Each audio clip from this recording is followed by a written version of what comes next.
Hey everyone, I am in downtown Rochester, New York. It's my first time visiting New York State's third largest city, and I want to show you some of the cultural and culinary highlights.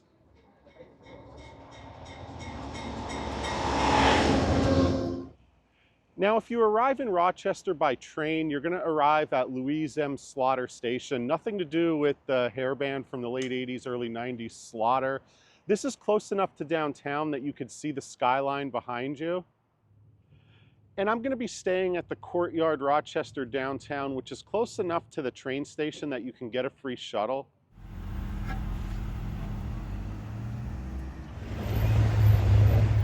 Now, if you've read some of my articles, you know that when I'm visiting a new city, I like to start my day at the public market. And I happen to be in Rochester on a Saturday, which I'm told is the best day to visit the Rochester Public Market.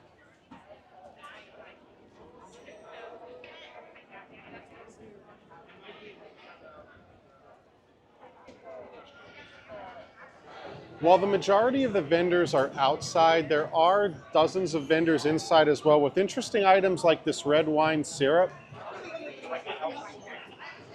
And New York State is known for its apples, and I just came across Duke's Donuts, which has apple cider slushies and also apple cider, cinnamon fry cake, and donuts. And it's also better to buy olive oil and vinegar when the salesperson is wearing a Ramones shirt. All right, I just bought this. So this is a peach white balsamic. I'm going to use this for my summer rolls. And the market even has its own souvenir shop.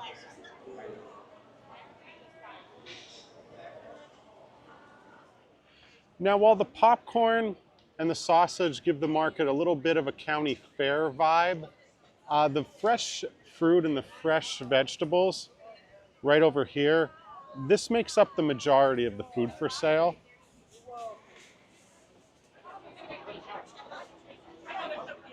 And I just learned that peaches are grown in New York. These are grown in Webster, about 10 minutes from here. I always associated New York State with apples.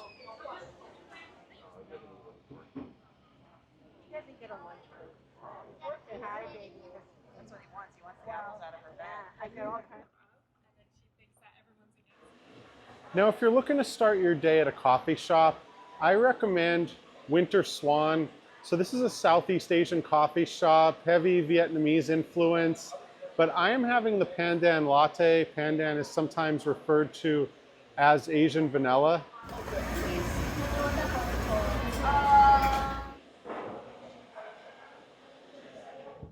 Kodak is probably the most well-known company ever to come out of Rochester. It was founded in 1888 by George Eastman, and his house is a museum, and the museum also has some galleries.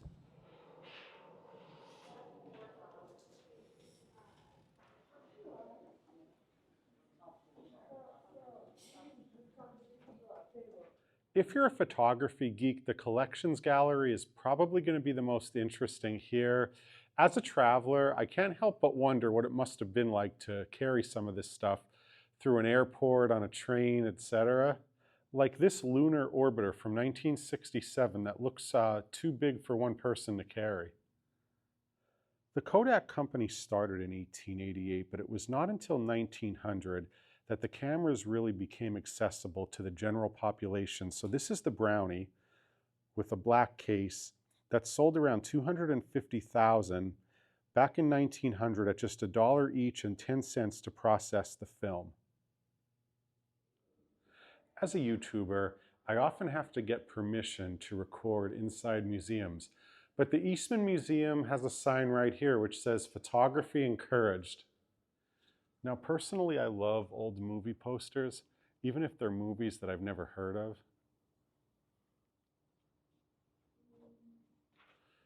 A decade and a half ago, I watched a few of the Beatles films, including Help. Wasn't a big fan of it, to be honest, but I'd like you to leave a comment.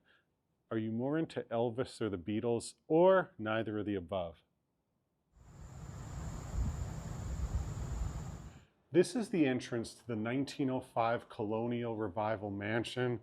This was the dinner table, and my first question when I did the tour earlier was, what is this plate for? And it turns out this was for bones. If you've ever heard the phrase 300-pound or 800-pound elephant in the room, the conservatory room actually does have at least part of an elephant. I am not sure of the weight, but another interesting thing about this room besides the greenery is the fact that there's an organ in here which during its time was the largest residential organ in the world. By 1932, George Eastman was 77 years old and in failing health, and unfortunately he decided to take his own life in this room. And this is a replica of his suicide note where he simply said, "My work is done, why wait?" And then the death certificate replica is right over here. Admission to the museum is paid, but you can see Colorama, which is a series of giant photos which were displayed in Grand Central Station from 1950 to 1990, so before my time. But I love this Machu Picchu one, and this is kind of cool for me because I spent a birthday there. And another thing I'm learning during my first trip to Rochester is that Philip Seymour Hoffman grew up outside the city, and there's a statue of him outside the Eastman Museum.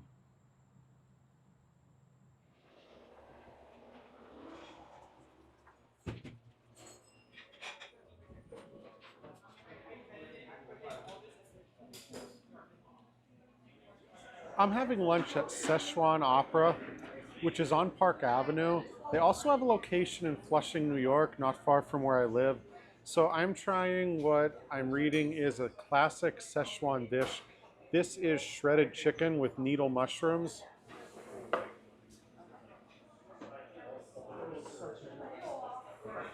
I'm also having the shrimp dumplings as an appetizer.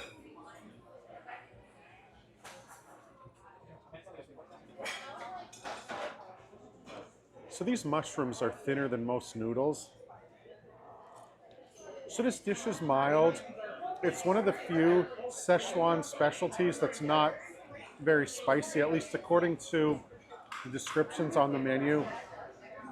Love the mushrooms and the chicken's nice and tender. I would definitely recommend this dish.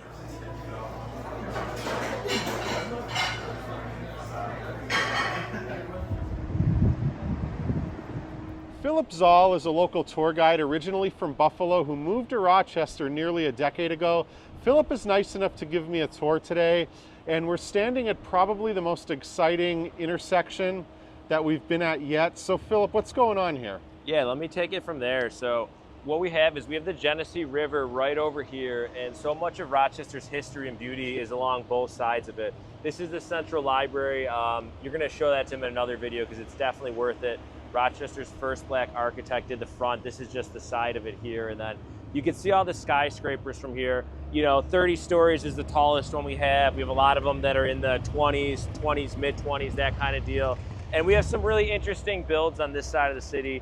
The Saucer building was a former rotating restaurant. It stopped being a rotating restaurant in '99. It's just an office building up there. There's a statue that's Mercury, and this has been on a lot of different buildings, and that's the new Constellation headquarters. Corona, Modelo, all those wine and spirits.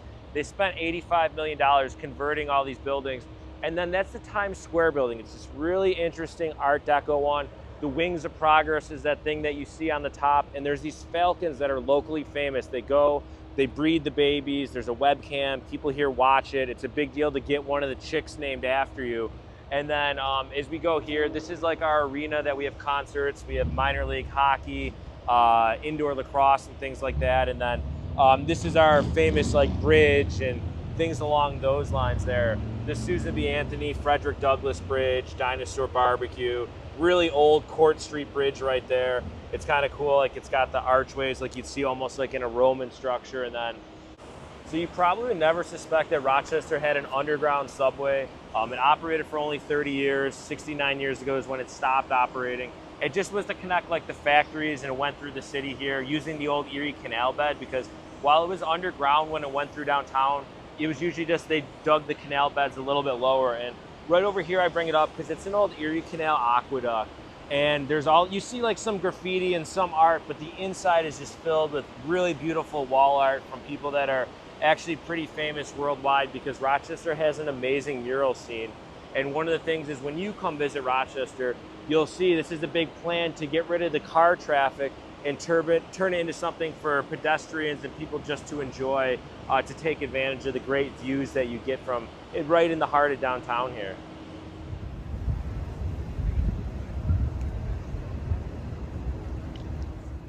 Along with Susan B. Anthony and George Eastman, Frederick Douglass is one of the most important historical figures associated with Rochester. The airport's named after him, and this is one of the statues of Frederick Douglass in the city.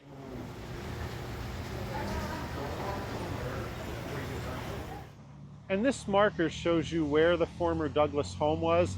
It's now a school, but you could get a timeline and some general history about Frederick Douglass and his connection to Rochester at this site on South Avenue.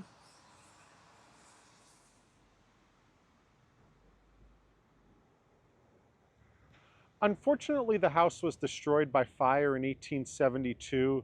Frederick Douglass is buried in Mount Hope Cemetery, not far from Susan B. Anthony.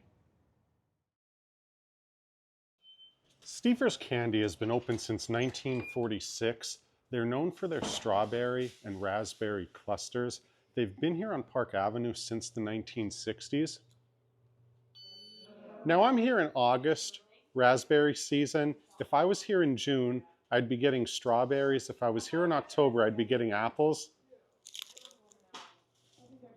I like how the tartness of the raspberries mixes with the dark chocolate. Now, if you're in the mood for something a little sweeter, these are the most unique wings I've ever seen. So these are chocolate wings with peanut butter sauce. Now, if you're looking to relive some childhood memories, the Strong Museum of Play is the perfect place to come in downtown Rochester. It's named after Margaret Woodbury Strong behind me. This is a 2-floor museum, the largest of its kind in New York State, and the largest museum outside of New York City, I believe. Now, most of what's in the Museum of Play is for people decades younger than me, but one thing I have to check out is the Children's Wegmans. This is a store that I've been shopping in pretty much since I've been old enough to drive, and it started in Rochester more than a century ago. So I'm gonna head straight to the corner, which is normally my first stop at Wegmans, where I still shop today. Unfortunately, they do not have a fake salmon California roll, which is always my first choice. And also, stop number 2 is usually the cheese counter, and my personal favorite is the brie. Any brie they make is pretty much delicious, nice and salty, whether you get the soft or the firmer one.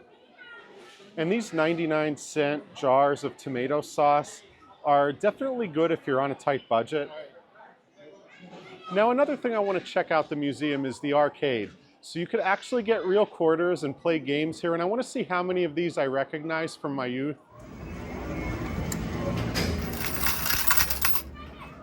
Pac-Man is an obvious one. And then Guitar Hero, that was a little after my time, but I do remember watching other people play that one. Now, I did play Teenage Mutant Ninja Turtles as a child, but what I really played even more were Mortal Kombat and WWF Superstars. I probably played those games enough, money-wise, to pay for my ticket to and from Rochester. And Mortal Kombat is in the Video Game Hall of Fame. That was one of those games that kind of inspired the warning labels, which you see on video games today. And the Street Fighter genre was kind of the kid sister or kid brother to the Mortal Kombat games. Now leave a comment. Do you remember Nintendo? So I remember going to a store called Toys R Us, probably before I was 10 years old, and getting my own Nintendo.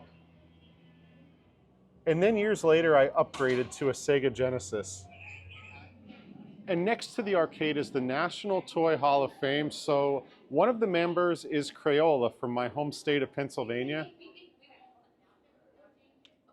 So this exhibit right here tells you which toys were inducted and when. So baseball cards were inducted in 2023. I collected baseball cards fanatically in the late 80s and early 90s. And here's Willie Mays, who unfortunately died recently. And speaking of Willie Mays, I never knew they had a Willie Mays board game, but here it is. And here's Monopoly, which I tortured many babysitters and family members by making them play game after game with me. And while it is fun to play video games at the Strong Museum of Play, the most interactive exhibit is Power Up. So here they give you a little wristband, and I believe you could tap it here and create your own avatar.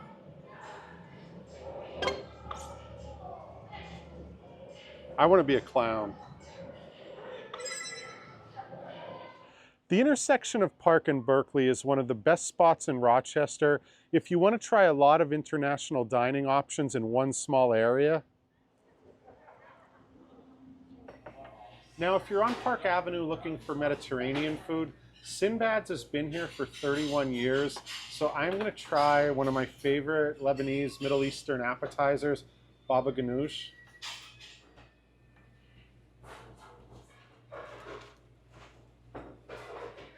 And I ordered an entree, and I'm starting off with a salad that's about as big as my head. My entree is equally huge. This is mashawi. So I wanted to try chicken, I wanted to try steak, and this one happens to have both. Also some vegetables down in here. This seems to be meant for 2 people, but I'm gonna have to try to eat this myself. All right, I think I was supposed to eat this with my hands, but I didn't. Not so sure I'm gonna be able to finish this, but I expected to like the steak more because steak tends to have more flavor. But in this case, the chicken was very tender, and I actually preferred it over the steak. The Genesee River runs through downtown Rochester to the Erie Canal, and I'm aboard the River Reed doing a cruise, and we're going to head as far as the Erie Canal.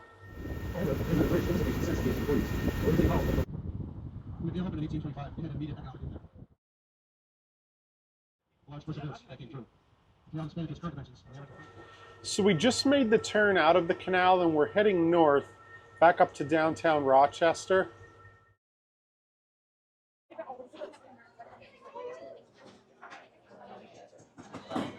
Leonore's is a Pan-Asian restaurant here on Park Avenue. So I'm starting off with the Wagyu skewers. So check this out. Wagyu beef, scallion mushroom, and that is a gyoza sauce.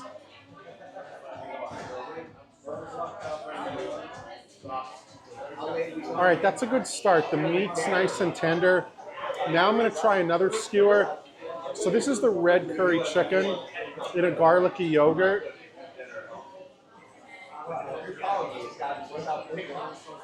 All right, I prefer this one between the two. It's thigh meat. It's also nice and tender. All right, for my entree, I'm having the Penang coconut curry with beef. So in this case, the meat is short rib, and my server recommended having it with the coconut rice. So normally coconut rice is a little bit drier. This almost looks like a dessert. I love how this dish is topped with a lot of crushed peanut.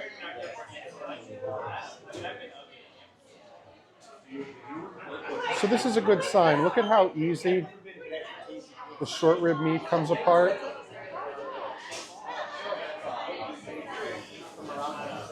That was definitely a good call on the coconut rice because the Penang curry is pretty spicy for me.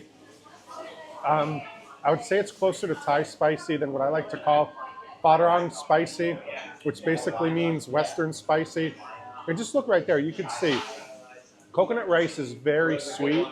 It's got a lot of coconut milk. It's almost like a dessert. All right, out of the 3 things I tried here, definitely the Penang coconut beef curry is my favorite. I love the short rib meat. It's not too fatty, but it's also very delicate. I definitely recommend getting something to kind of tame the spice if you're not used to super spicy food.